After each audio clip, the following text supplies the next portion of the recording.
Apa dosa-dosa yang implikasi dan konsekuensinya itu berakibat kepada azab kubur? 1. Mengadu domba, namimah, naklul kalam minal ghair ilal ghair, memindahkan satu ucapan manusia kepada manusia yang lain untuk mengadu domba supaya tidak terjadi persaudaraan. 2.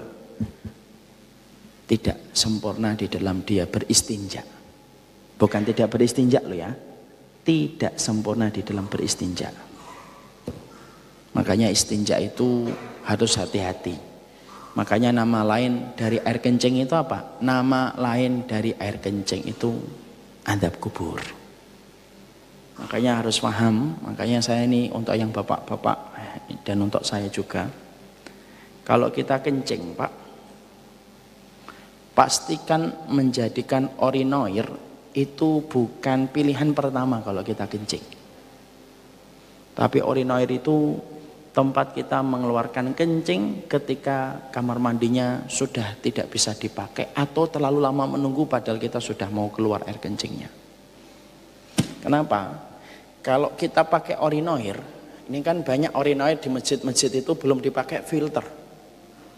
Belum dipakai apa? Penutup. Dia kencing, sangat besar kemungkinan air kencing itu terciprat kepada baju dan celananya. Terciprat kepada baju dan celananya.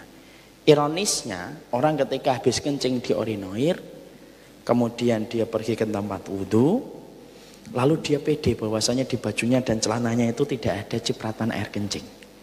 Padahal kalau kita perhatikan, teknisnya orang ketika kencing di urinoir itu apa? Semakin rame urinoir itu, di belakangnya banyak orang, semakin dia akan menempelkan tubuhnya ke urinoir supaya tidak terlihat auratnya.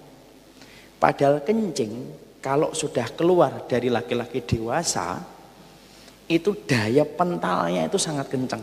Kalau tidak percaya, bapak perhatikan anak bapak yang kecil umur 5 tahun, 4 tahun, 3 tahun.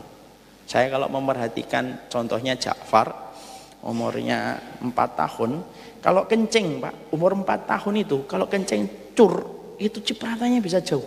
Wing, wing, wing. Tuh kalau dia berwarna, nempel tuh warnanya tuh di mana-mana itu. Tidak usah dibayangkan, ini kita ambil kesimpulan. Itu baru Ja'far, minumnya belum sampai 2 liter. Apalagi kemudian laki-laki dewasa yang tentunya minumnya teh, ya kan, air putih, jus mangga, jus jeruk. Air putih aja saya tuh kasih segini tuh, masya Allah banyak benar ini. Maka ini kemudian tentunya air kencingnya lebih kenceng. Kok sampai perhatian sedetail itu Ustaz? Karena nama lain dari air kencing itu azab kubur. Makanya saya selalu sampaikan, kalau habis kita kencing di urinoir, selesai, kemudian kita mau wudhu, sunahnya ambil air wudhu, basahi kedua telapak tangan kita, kemudian kita usap.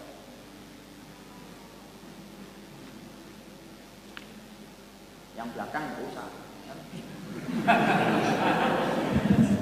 Kencingmu sejauh apa kita lempar ya? Depan aja.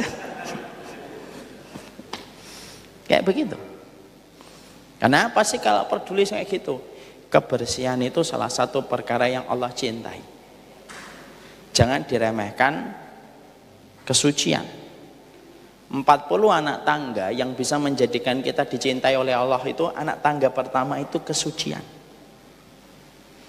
Makanya maaf ya, Allah bedakan antara orang yang tidur dalam kondisi suci, Allah bedakan dengan orang yang tidur bukan dalam kondisi suci. Makanya dalam satu riwayat dari Amr bin As diceritakan, Allah itu kalau mendapati orang mukmin tidur, ruhnya dicabut oleh Allah dan mendekat kepada arsy-Nya Allah. Lalu ketika semua ruh sudah mendekat ke arsy-Nya Allah, Allah memberikan perintah, usjudu, semua ruh ini sujud sama saya. Lalu Allah bagi dua, ruh ini di sana, ruh yang ini di sini. Rasulullah bersabda, siapa ruh yang dijauhkan dari Allah, ruh yang tidak bersuci sebelum tidur, siapa ruh yang didekatkan dengan arsy Allah dan dekat dengan Allah, ruh yang mereka bersuci sebelum tidur. Di situ Ibnu Qudamah berkata di dalam kitabnya Minhajul Qasidin, kalau orang tidur saja Allah bedakan antara yang suci dengan yang tidak suci, apalagi ketika sadar. Bilal itu dimasukkan oleh Allah ke dalam surga sampai terdengar suara terompah kakinya kan. Itu Bilal itu kalau jalan itu terompah kakinya khas. Sebagian riwayat mengatakan dari kayu. Karena orang Habasyah, orang Ethiopia. Itu terdengar oleh Nabi. Ini terompahnya Bilal ini. Dan ternyata yang memasukkan Bilal ke surga itu, ternyata yang disebutkan oleh Nabi ketika bertanya kepada Bilal, bukan amalan adzannya. Padahal kita tahu ya, merutinkan aktivitas kita dengan adzan itu bukan sesuatu yang mudah. Karena orang adzan itu kalau tidak disiplin tidak bisa dia menjadi orang muadzin. Ternyata bukan amalan jihadnya. Ternyata bukan amalan ketika seorang Bilal itu menjadi budak pertama kali yang masuk Islam. Ternyata Bilal yang memasukkan Bilal sampai terdengar suara terompah kakinya bukan ketika dia ditindih batu besar oleh Umayyah bin Khalaf. Sampai kemudian akhirnya dia itu mengucapkan ahad-ahad. Kalimat yang terkenal sampai hari ini walaupun sudah melewati 1400 tahun yang lalu. Lalu apa yang menjadikan Bilal dimasukkan oleh Allah ke dalam surga dan terdengar suara terompah kakinya oleh baginda Rasul? Beliau berkata, tidaklah aku berhadas kecuali aku langsung ambil air wudhu, dan tidaklah aku kemudian berwudhu kecuali aku sertakan sholat 2 rakaat setelah wudhu. Kecintaan Bilal untuk tidak mau berhadas itu merupakan salah satu pintu lebar yang membuka kepada Bilal atas apa yang dia rutinkan ketika bersuci. Makanya pahalanya besar orang yang menjaga kesucian. Orang yang ngaji suci, orang yang tidak suci beda. Bapak dan ibu setelah keluar nanti di masjid, kemudian yang satu suci dengan yang satu tidak suci, Allah bedakan.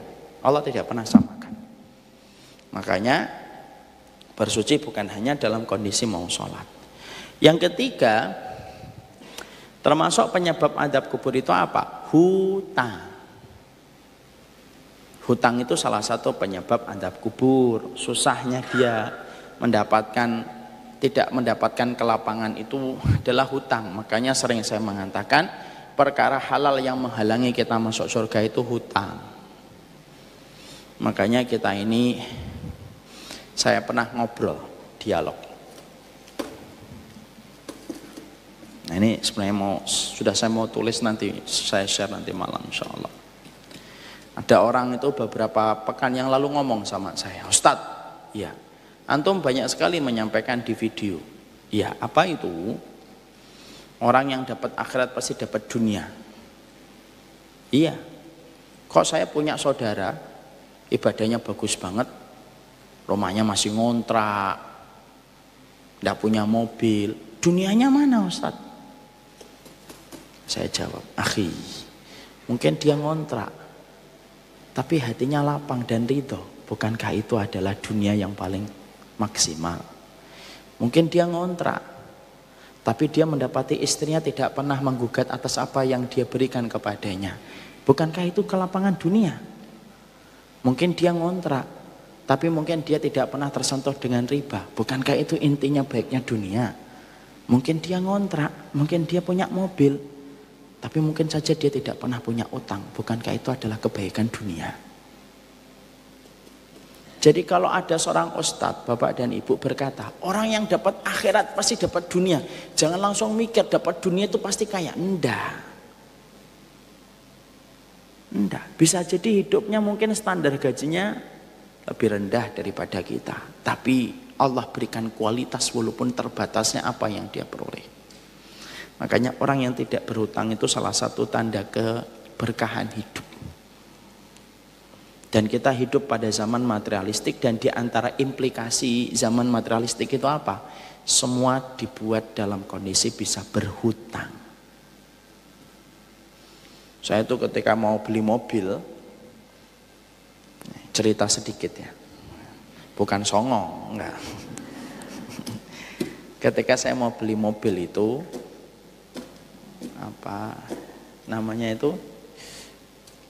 salesnya ya, Selesai itu tanya, mau yang mana Pak? Insya Allah yang ini. Kredit yang berapa tahun Pak? Enggak, saya cash aja. Oh kredit aja Pak? Enggak, cash aja. Kredit bonusnya banyak Pak? Enggak, cash aja. Tapi kalau cash nanti nggak dapat ini, enggak apa-apa. Kan saya belinya mobil, saya nggak beli payung. Karena salah satu bonusnya itu payung. Saya itu pengen beli mobil Mas, bukan beli payung. Dia disebutkan lah barang-barang ada, audio ada, tapi salah satunya ada payung. Ada payungnya. Saya tuh mau beli mobil, nggak beli payung. Payung sudah banyak di rumah. Tapi dia terus memaksa untuk kemudian membeli kredit. Saya harus ngomong. Nanti kalau saya beli kredit, terus saya mati, belum kebayar, terus gimana? Lah kan ada istrinya Pak. Enak betul saya mau bayar hutang sama istri saya. Oh saya aja belum tentu jadi laki-laki baik buat dia kok masih nambahin hutang untuk dia, itu gimana? Tapi dari kisah itu, ketika membeli HRV itu, akhirnya saya tuh baru paham ketika pernah sharing ke beberapa komunitas yang saya dekat itu. Memang semuanya itu sekarang itu dikondisikan untuk utang. Bahkan orang kaya pun ditawari kartu kredit supaya dia utang. Mesti ada yang nanya, gimana hukumnya kartu kredit? Tenang aja, nanti saya jawab. Kalau ada yang nanya. Maka kemudian dikondisikan tuh kayak gitu. Saya ini melihat bahwasanya pernah membaca sebuah hadis Rasulullah. Tanda keberkahan hidup kita itu kalau kita itu tidak punya utang. Yang ngomong bukan saya, cek aja di kitab kalau kemudian kita tidak percaya. Karena kalau kita tidak punya utang itu hidup kita jadi tenang. Terus gimana kita kalau punya rumah, kalau kita tidak harus utang? Bapak dan Ibu, rumah itu bukan ditentukan karena utang dan tidak utang. Ini contoh ya. Contoh, ini nyata. Saya punya seorang jamaah di Jakarta. Sekitar 5 tahun yang lalu, dia belum punya rumah. Sudah ngaji. Lalu kemudian saat itu pengen dapat rumah istrinya. Istrinya berkata, udahlah pinjem aja enggak apa-apa. Enggak. Kalau kita enggak minjem, kalau minjem yang halal masih boleh lah. Kalau minjem riba itu yang dipermasalahkan. Kalau kita enggak minjem itu terus gimana kita mau dapat rumah Pak? Kemudian dia berkata, saat itu Ustaz, saya tidak ngerti apa yang membuat saya itu bisa ngomong sama istri saya. Kalau rumah itu rezeki kita pasti dapat. Tidak bisa, harus ada ikhtiar.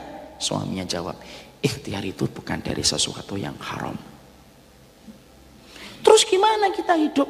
Ngontrak. Gimana kita ngontrak? Sabar, ngontrak dulu aja. Ngontrak.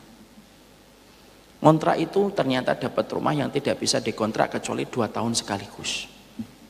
Dapat kontrak 2 tahun, habis kontrak lagi 2 tahun, 4 tahun. Kontrak lagi sudah 3 kali, 6 tahun. Pada tahun ke-6-nya itu baru memiliki rumah. Dia bilang, dulu kalau kita kredit pakai riba, juga dapatnya rumah ini juga.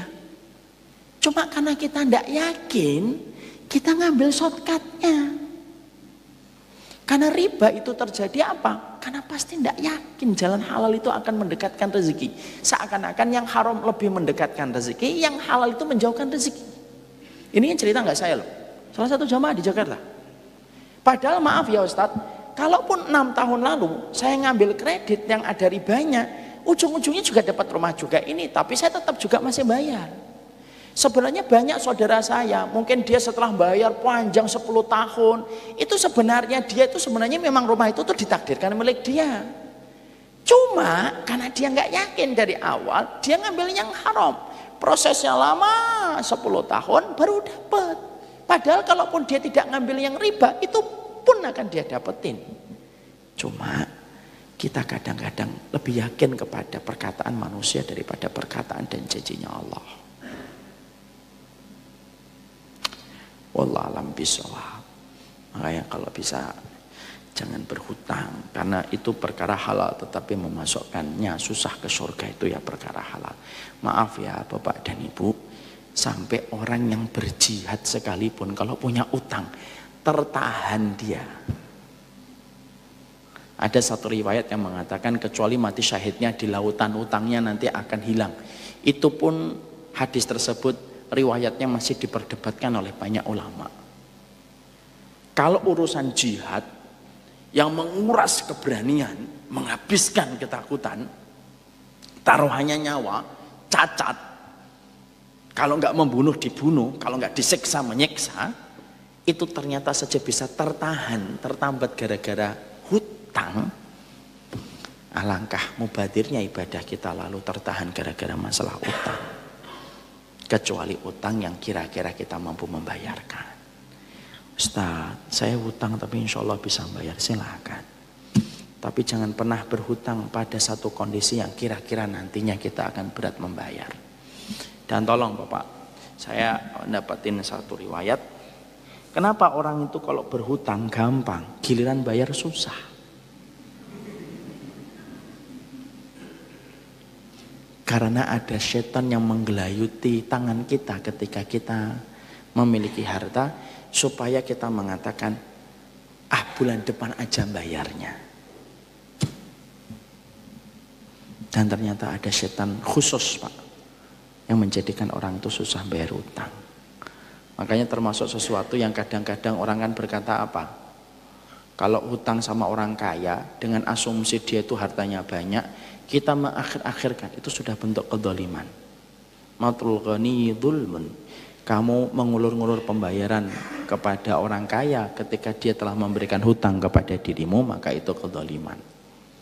Sekarang konteksnya kalau kita yang memberi hutang, kok dia nggak bisa bayar, dia bukan nggak bisa bayar, dia nggak melaksanakan kewajiban, sudah jatah temponya, kita WA nggak dibales, kita telepon nggak diangkat, kita temui nggak ditemui, seakan-akan kita malaikat maut yang menyambut nyawanya.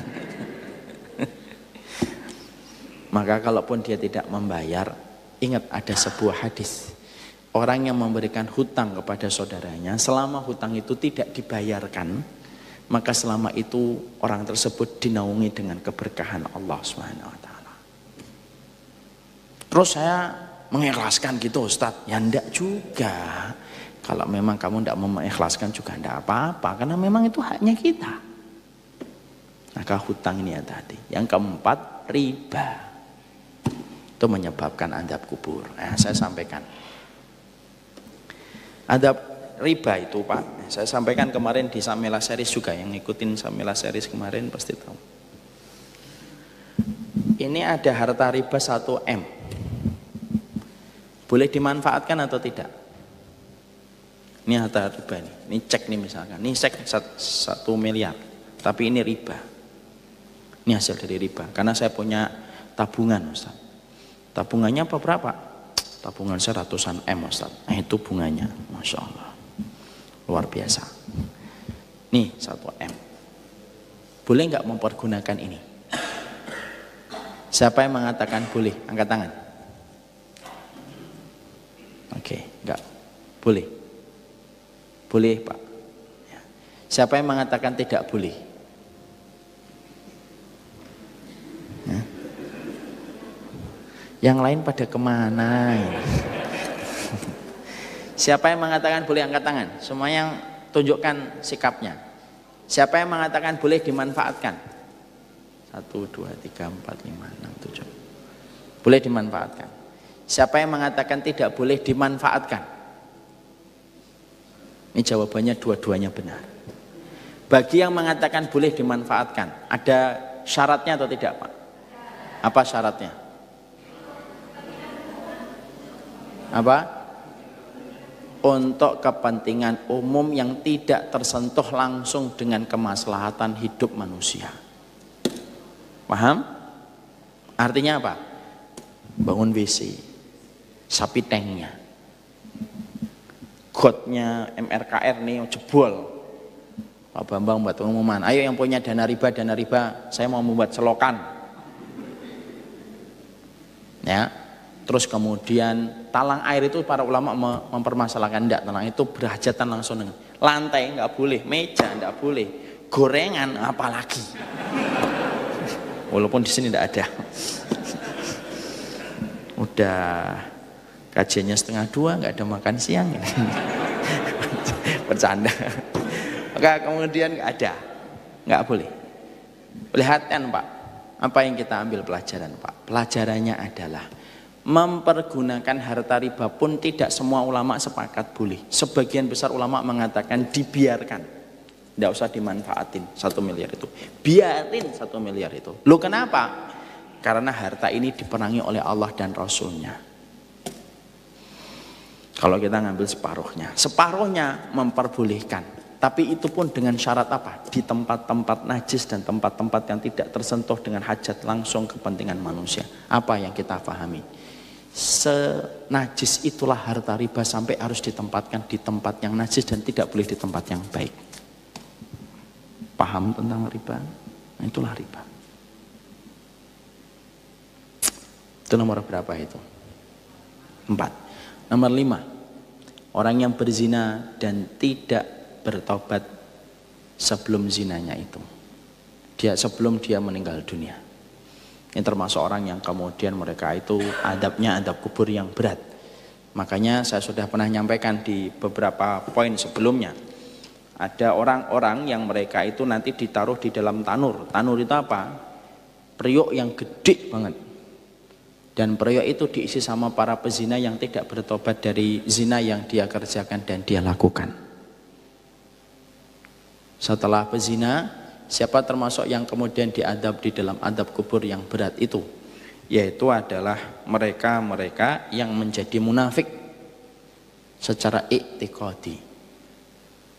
Mereka munafik i'tiqadi itu dohirnya Islam, tapi hatinya benci banget sama Islam. Mereka dohirnya kalau ditanya agamamu apa sih? Muslim. Tapi ternyata mereka benci sama syariat Allah, itu pun sama. Maka mereka mendapatkan adab yang pedih di dalam kuburan mereka. Kemudian yang ke berapa? Yang ke-6 ya. Termasuk yang mendapatkan adab kubur adalah orang yang tidak pernah beramal dengan Quran atau orang yang membaca Al-Quran tetapi tidak mengamalkan isinya. Ini termasuk penyebab adab kubur.